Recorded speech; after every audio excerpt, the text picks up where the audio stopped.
Hey there, everybody. This is Z-Wing from Z-Wing University, and today I wanted to do something kind of special and different. Try to stay with me the whole video if you can, because this is valuable information for somebody that wants to make a lot of money in bug bounty hunting.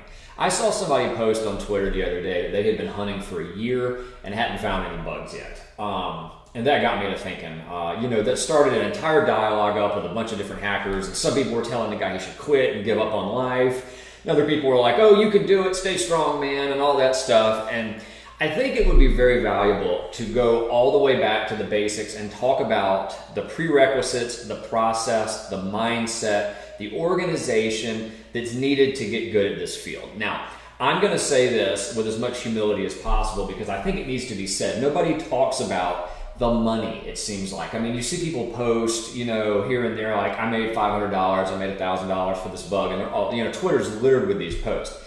But I'm here to tell you, when I started hacking in October and November of 2020, I didn't find anything for the first 30 days, okay?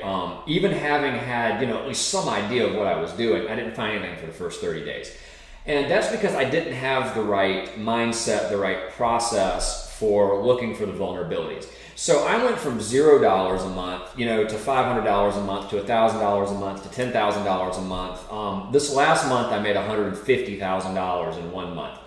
So the reason I'm bringing this up is because I don't think people know how much money you can make in this field. I actually still don't know how much some of these, really talented people out there are making. I had the best month ever last month, and that was definitely a one-off. But my point is, you can make a lot of money in this field having come from the place that I came from, which was making nothing for a period of 30 days. 30 days of hacking, okay? So I want to get into how I got from where I was to where I am now, and hopefully that mindset and that process will keep you from looking like this guy on the screen right here, okay? Because if you're feeling like this guy on the screen right here, we have all been there. I mean, there's still times I'll get on targets and I'll spend 2 days or something and don't find a single bug. And you know what? I don't stay on the target anymore. I move on.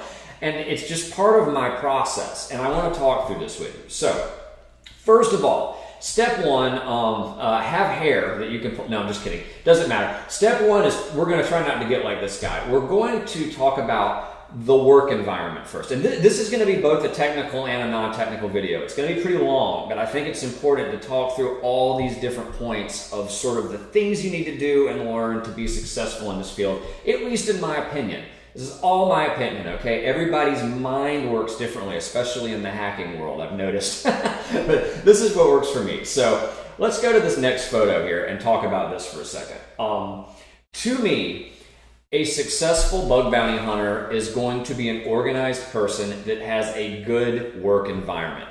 You may be rolling your eyes right now and thinking that has nothing to do with anything, but it so very much does. The organization of your work area is going to be just like the organization on your computer. And if you work in an area that looks like this, your computer probably looks like this too. On the file system, your organization, your file folders, and you are not going to be able to keep your head straight or your work straight in a work environment that looks like this. The first thing you want to do when you're hacking is try to have a minimum of 2 computer monitors hooked up to a single workstation, so you can have, your browser in one window and your whatever tool is intercepting the payloads like Burp Suite in another window. You want to have multiple computer monitors and a clean, organized work environment that you can work with. I hear people all the time saying they're not finding bugs, they're hacking from a cell phone. I'm like, you can't hack from a cell phone. I mean, you can, but it's just not the right way to do it. I mean, you've got a 5-inch screen, it's terrible. It would be the most time consuming. I'd have a migraine instantly. So, you want your work environment to be something that you're proud of, something that's clean and organized. I literally have an elevator desk. It's just this clean white desk that goes up and down. It's got multiple monitors. Now, granted, this has gotten nicer since I started. I originally just had 3 monitors or 2 monitors on stands. I didn't have all this cool wireless Bluetooth stuff and all that. But I mean, as you can see over here in the corner, I'm actually hacking from a laptop. It's an Asus Predator Helios. It's not like one of the most expensive laptops in the world. It's going over to a Dell docking station hidden behind my hat here, which supports the 3 monitors out. I've got my little webcam that's recording me right now, some speakers, keyboard, mouse, cell phone holder, and this microphone that everybody complains has echo. And that's, that is my work environment. And when I work, and I wanted y'all to see this, on the third, we'll call this the first monitor. The first monitor I keep Notepad++ up on, and that has all my notes, my payloads, my URLs, the things I'm testing, and I keep my tabs organized. As you can see up here on the top, I keep my tabs organized, and I click through these tabs. One of them will have my IDs, one of them will have a GraphQL dump, one of them will have APIs, one of them will have a tab called Vulnerabilities to Escalate, which are things that are P4s and P3s that I don't want to log individually in case I can escalate them into something better. Over here in the main tab, I've got PortSwigger. It's my main monitor. Okay, this is where I'm doing the majority of my work, intercepting payloads and replaying them in Repeater, running through Intruder. And then over here, I've got the Firefox web browser open and running. And I've actually since turned this monitor back to landscape mode, so it's wider. I didn't like it like this, but I tried it for a while. It turns out the developer tools just works better wider at the bottom. But that's the general setup, right? You want to stay organized. You want to stay clean. And even, you take it a step further than that even. I've now started where Windows has this option where you can show only the buttons for the monitor you're working on. So to make it even more efficient, like this monitor now on the start menu only shows the Notepad++ button. And I also keep Nox Emulator over here. And this one only shows PortSwigger and the other buttons I'm using. And this one only shows, so basically it's like just so much simpler to know what's where when I click on it, where it's gonna pop up. All those little things make a difference. Okay, so the work environment needs to be clean, it needs to be organized. I understand not everybody can buy 2 monitors at first, but if you can, at least get 1 monitor. Get on a computer, get off a cell phone. I don't recommend trying to hack from a cell phone. That is for 100% sure. Now that we've got that out of the way, your organization's clean, it doesn't look like this, right? You have a nice clean work environment, you've got an organized method, you're making file folders for each target, and you're saving the file names and staying organized, helps your mind stay organized. The next thing you're doing is you're working on an operating system that you are familiar with, okay? So many people watch videos of, these super hackers out there. There's like that IPPSec guy that does all the hack the box videos and whatever, right? I'm sure he's working out of Cali. Why? Because that's what they do. That does not mean you need to be working on a Kali Linux distribution or any Linux distribution at all. If you grew up on Windows and you're comfortable with Windows, then you should be hacking from Windows. If you're a Mac guy, you grew up on Apple stuff and OS, whatever, you should be hacking from the operating system that you're comfortable with because it makes you good at using your computer, which makes you more efficient. Okay, you don't want to be spending time thinking about how do I run a ping or whatever in this operating system. You should be focused on how do I find a bug, how do I find a vulnerability, not how do I use my computer. So step 2 is have an operating system that you can use. All right. For me, I grew up since I was 6 years old on Windows. I'm like 3 decades older than that now. I can use Linux, but I'm way crappier with it. Okay, so why would I? It doesn't provide any advantage to me over Windows. The only advantage is I sometimes run Kali Linux in a virtual box off Windows because it comes with some really cool tools that I need to use like once a year. All right, for the type of stuff we're doing in bug bounty. And, I'm not looking for certain types of P1s like other people are, where, they're almost all going after RCE exclusively or 0-day CVEs where proof of concepts have been released or there's Metasploit. I'm letting other people look for those primarily, and that's just my choice. I'm not looking for those sorts of bugs. I leave that to other people and their scanning tools and devices because I know there's people that will do it. I'm just not interested. I don't feel amazing when I run a scanner and I find things that some other person invented, and I'm like, oh, I'm the best. I ran a scanner and it found it and I got credit for it. That doesn't do anything for me, okay? So I like the challenge of actually trying to find effectively 0 days on programs that, that's the kind of thing I'm hunting for, is broken access control issues that are unique to programs that nobody else knows about. That's what I hunt. Now, so we've got that down. You've got an organized work environment, organized operating system. You're using an operating system that you're familiar with. You're not doing what everybody else tells you to do just because they're good at their operating system. They're probably good at that operating system because they grew up with it. Okay? If you're a Windows person, don't be embarrassed to hack off Windows. I'm using Windows right now. It works fine for me. So, bringing me to my next point. Now that you've got an operating system you can use, you need to be familiar with the tools of the trade, okay? I'm here to tell you that if you're mostly doing web application bug bounty hunting, all you really need to know how to use is a browser really well, like Firefox or Chrome. I use Firefox personally because Google just steals everything you're doing and pretends like they're not. And then Burp Suite, which is our interceptor, that's what allows us to retrieve, analyze, search the traffic, replay the traffic, do all sorts of cool stuff. I live in this guy, right? And I wasn't the biggest fan of it when I first started, honestly, from the way I used to do things, which was bad. And now I actually don't know how I ever worked without it. So that was mostly because I didn't take the time to learn everything that it could do. And then I didn't take the time to make it my own. And what I mean by that is to get creative with it and make it do the kind of testing that I want to do. And as y'all know from watching my videos, I do a lot of broken access control testing, a lot of broken authentication and things like that. So I found ways to use Intruder that really made that faster and easier for me. So again, you need to learn to use your tools. I really don't think for the vast majority of bug bounty hunting that you need more than a browser and Burp Suite and maybe a handful of add-ons with Burp Suite that really help you do stuff. Now this is where things really start to get interesting, right? And when I say learn the tools, what does that mean? And I want to be specific. So let's open up Burp Suite real quick, right?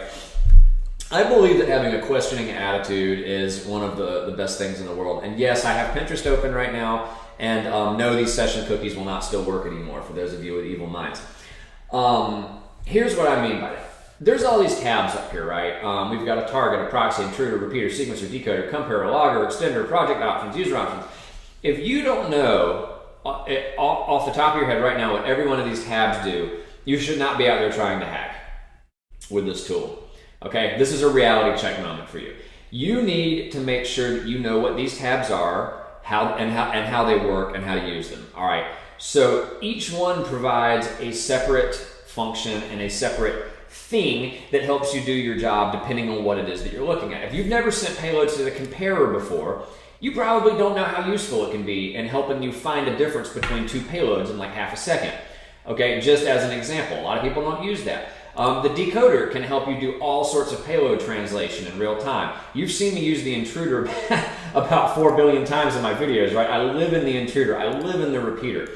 But if what most of you are doing, I don't want to jump ahead too much, is coming into the software and you saw some videos where somebody hit right click and did scan, and you're wondering why you're not finding any vulnerabilities, I would like to inform you, unfortunately, I'd like to be the person to inform you that most every one of these programs that has gone out to a bug bounty program and said, hey, I would like everybody in the world to try to hack us, they have already run these, okay? And if they haven't, the first or second person that came along has already run these. So I'm not saying definitively that running scanners on endpoints does not help you find vulnerabilities. It has for me in the past. What I am saying is, if you are relying exclusively on the right-click scan function to find you stuff, that may be why you're not finding anything for a year as well. So we're going to talk more about that, okay? But what I'm saying right now is you need to learn everything about the software and what each of the things in the tabs does, okay? Because there's a lot of nested configuration options and settings and things in Burp Suite. So it would be very advantageous for you to go out and try to watch videos or do various trainings to learn how to use the parts of Burp Suite better. And of course, PortSwigger's own website has that information. Why wouldn't it, right? Because they made the tool. Now, we go over here to the next tab. Once you learn your tooling, as I said, Burp Suite and Firefox is all I'm really talking about right now. This would seem logical to me for people to think about, but I don't think they do. This is called the Bugcrowd Vulnerability Rating Taxonomy, or VRT. This is everything you're going to get paid for, okay? Why is that important? I'm gonna state the obvious. If you don't know what every one of the issues on this page are and how to find them in the wild, how do you expect to find them and get paid for them? Moreover, you need to understand what you can't get paid for. In other words, look at the things that are marked P5s and understand why they're marked P5s and you can't get paid for them. So I'm sure self-XSS or something like that is in this list, right? If you didn't know what cross-site scripting was, let alone the difference between self-cross-site scripting and reflected cross-site scripting and stored cross-site scripting, you could not very well find the vulnerabilities, let alone explain how an attacker could use them, because you have to be able to think like a bad guy. So let's start just up here for a second, right? This is the way I went through things. When I realized I wasn't finding anything back in October, it was a combination of problems. Primarily, I was relying heavily on the scanner. I had very little free time to hack, or at least I didn't want to invest much time into it. I was relying very heavily on the scanning functionality, and then the scanner would find an indicator of something and I would follow up on it, which more often than not led to a duplicate vulnerability or a vulnerability that had already been found one way or another or is marked not applicable, okay? So I was finding things in that sense, but other people had already found them too, right? And when I first started out, I was either not finding a lot or I was finding tons of duplicates, which again results in $0, as previously stated. What I ended up doing, rather than thinking I knew everything already, because that's what we humans do, right? Like, I am the best, I've never logged a single bug, but I don't need to learn. That was so wrong, don't do that. What we need to do is come through here, and what I would recommend doing is start with the P1s and work backwards from that. Why? They pay the most. I mean, why would you start from the P4s and work up? It's not like the P1s are necessarily harder to find in a lot of cases, they're just maybe rarer. I would argue, right? So, you know, let's just look at just an obvious use case here. Let's say XML, external entity injection. This is something that you would not have ever heard of unless you were in cybersecurity. All right, external entities injection. Now, if you're unfamiliar, this is just an example. You have to do this for every issue on the page, really. This is an example, but if you don't know what XML, external entities injection is, again, hate to state the obvious, how do you expect to get paid for it? You need to go to any website out there that does trainings like Portswigger Web Security Academy. It's free. Try HackMe, Hack the Box. I don't know, any free resource on the internet, on Google that explains what this is, and learn about it and learn how to exploit it, okay? As an example, let's click the next tab here. It's like I was organized before I got started. I'm going to do a Control F and type XXE. OMG, that was so cool. So I'm on Portswigger Web Security, all labs. This is their labs that you can do for free. You need to be able to hack these labs without cheating. Okay, and I had to throw that out there. So let me come down here real quick. Here's an expert level XXC that makes you use a document type declaration that's out of band. I know exactly what you're talking about here. Why? Because I went out and learned things. This requires making sort of a out of band GET request to download another document type declaration that allows you to sort of nest entity objects. Anyway, long story short, if you had never went to learn how this works or what to do, you'd probably have no chance in finding it, let alone, you know, solving it. And so what happens is you want to cheat. You want to cheat and push the solution button and see, look, it reached out and got an out-of-band document type declaration. It's like, I knew that, but I've never looked at this before. It's because I went and learned, and when you learn things, you sometimes remember them. And what's going to happen is if you do these labs and you cheat your way through them, you're setting yourself up for failure, okay? You need to be able to take the time and frustration that will occur to actually solve the labs without going out and trying to hack in the real world first. So start with the easy ones, right? Get yourself some confidence. Be like, I just got XXE on a real target, which these are. They're virtualized lab environments, but they're real targets with real vulnerabilities that you find out in the wild. And if you can do them on these labs, you can do them in the real world. But if you cheat, there's not a hint button or a solution button on a real target. So why would you push it? Don't push the button. I really wish they didn't put it there. To be honest, it's a shortcut that you're not going to get in the real world. So that's just my advice. What you need to do is go to the Bugcrowd Vulnerability Taxonomy, read each issue one at a time, and say, hey, if somebody asks me about this issue in a job interview, could I tell them how it's exploited and how it's prevented? And this is the reason I say this. I have a real job as a full-time, we'll call it a security engineer. It's a, I don't know, principal web app, pen tester, something or other. It's got a long title. But the point being is that in my job, I have to be able to hack and find the issues. I'm okay at that, sure.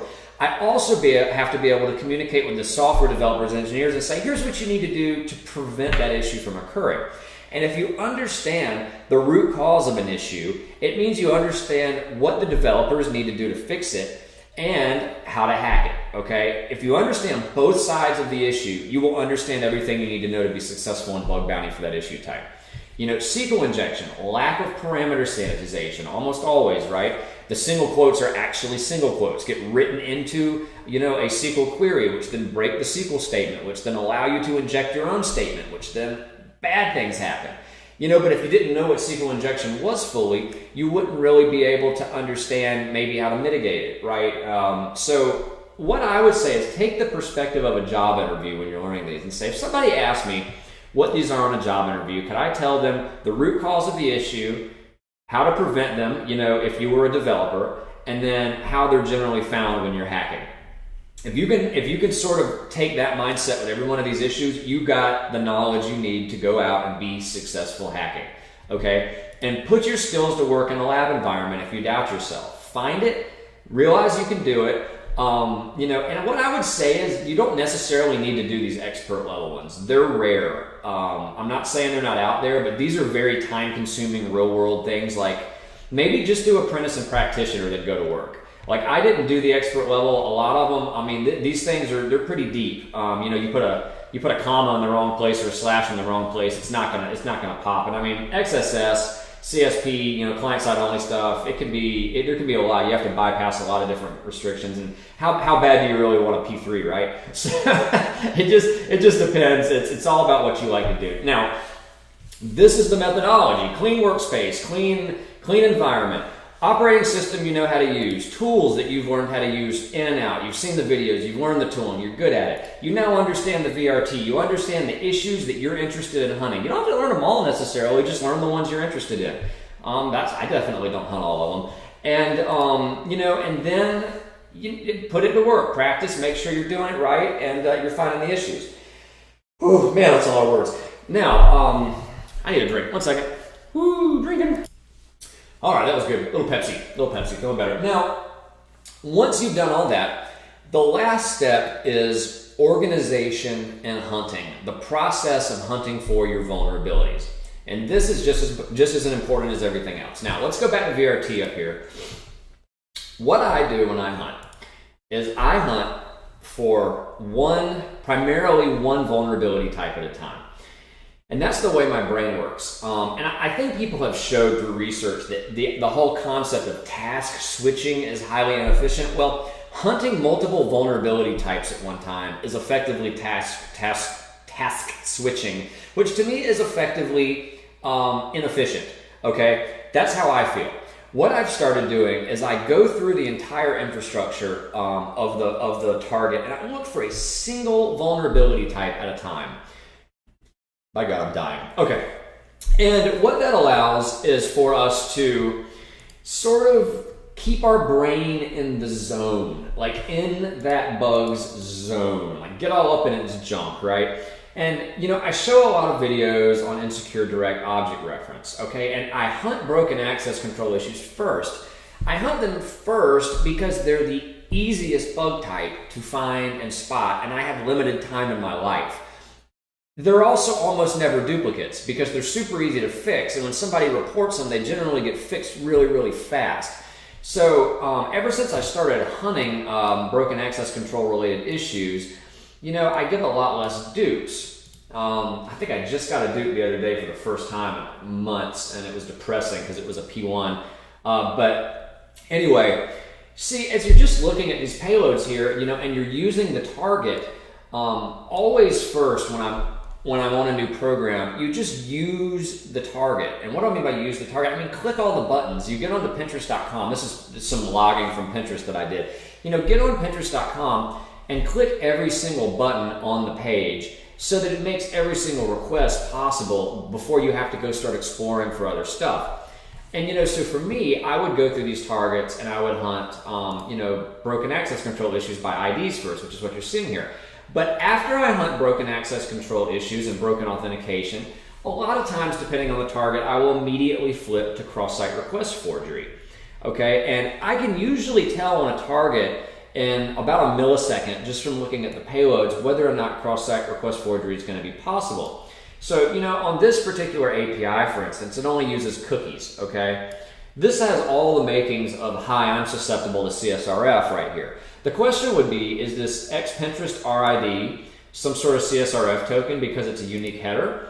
It's a request ID, right? So if that was unique and tied to the token, it would mitigate CSRF. The other thing I would wonder is, can I change the origin? Because if the origin check's in place, that's going to be a little hard to bypass as well. But those are really about the only two possibilities here that would prevent CSRF from occurring. And additionally, what you have to think about, that's cross-domain CSRF. I mean, if you just send somebody a link that does something via a GET request with an architecture like this, it's still cross-site request forgery, even though it's from the same site, which is mind-blowing. They really should have called it something different. But let's say this GET request right here, for some reason changed something with this entity ID, and I could just send somebody a URL to api.pinterest.com and this, and if they were logged in and it changed it, that's CSRF, even if it came from api.pinterest.com. I always check for CSRF second because it's the next easiest bug to spot, if not maybe the first one, I don't know. So, I would go through and I would test the different endpoints over here for CSRF susceptibility, especially since it looks like the cookies for Pinterest are scoped to Pinterest, .pinterest.com. And when you see a weak CSRF mitigation, like, it only checks the origin, that means that any subdomain takeover or HTML form injection, iframe injection, these sorts of things can all potentially lead to CSRF. So you need to keep that in the back of your mind as you're testing and say, well, all right, it looks like the only CSRF, so I would have a tab open and I'd say CSRF, only mitigation is origin header check for cross origin. And then I would say to escalate. I put a little note in Notepad. And then if I find an HTML or form injection or a subdomain takeover, I actually don't hunt subdomain takeovers, so I wouldn't find one of those. But if I found HTML or cross-site scripting or something where it looks like I could make a request on behalf of another user, well, maybe I can escalate it and do something cool with it, right? So those are things to keep in mind. So then I would go through and, like I said, I would search all the domains for CSRF. Now I'm finished with 2 different issue types. And then maybe I want to go through and switch to cross-site scripting. So I go back through all the log payloads and I look for like injection points on entity ID, like right here, right? So that's anything that takes parameters is generally injectable. And the question would be, since it's returning and storing JSON, would be where might that be rendered in the client? So I did a lot of XSS testing actually on Pinterest and got all of my accounts deactivated. And that was when I decided life was too short. They have some sort of mitigation running internally that must scan your accounts or something for trash that's been injected, and if they find it, they deactivate your account. So while they didn't have anything that prevented me from injecting it directly, they did get my account shut down over and over and over again, which became annoying to the point that I decided I didn't feel like checking for cross-site scripting anymore. So, we'll call that a good mitigation. So, that's the idea, is just like stay super organized while you're testing. Don't rush through it. What I didn't do, I'm not going to lie to you, I did not run a single automated scan on Pinterest in the 3 weeks, 2.5 weeks, whatever it was part-time that I worked on. I never right-clicked and ran a scanner.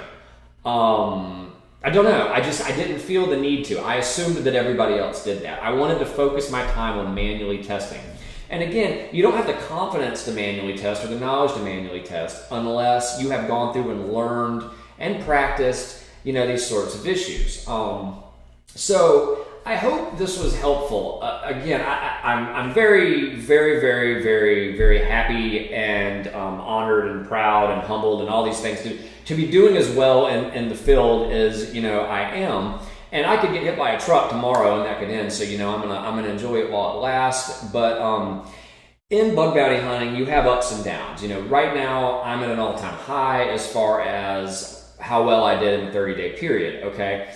However, there are times when you're just in a lull. You don't feel like hacking. Your health isn't good.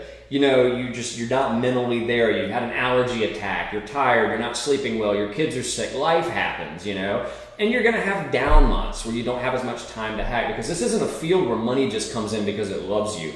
Money only comes in this field when you're putting in effort and finding bugs and logging them, getting them triaged and paid out, right? So it is an absolute effort-based field. And if you're somebody that's relying on somebody else to tell you the answer to all your problems instead of going out to Google and researching what you don't know, this is not a good field for you.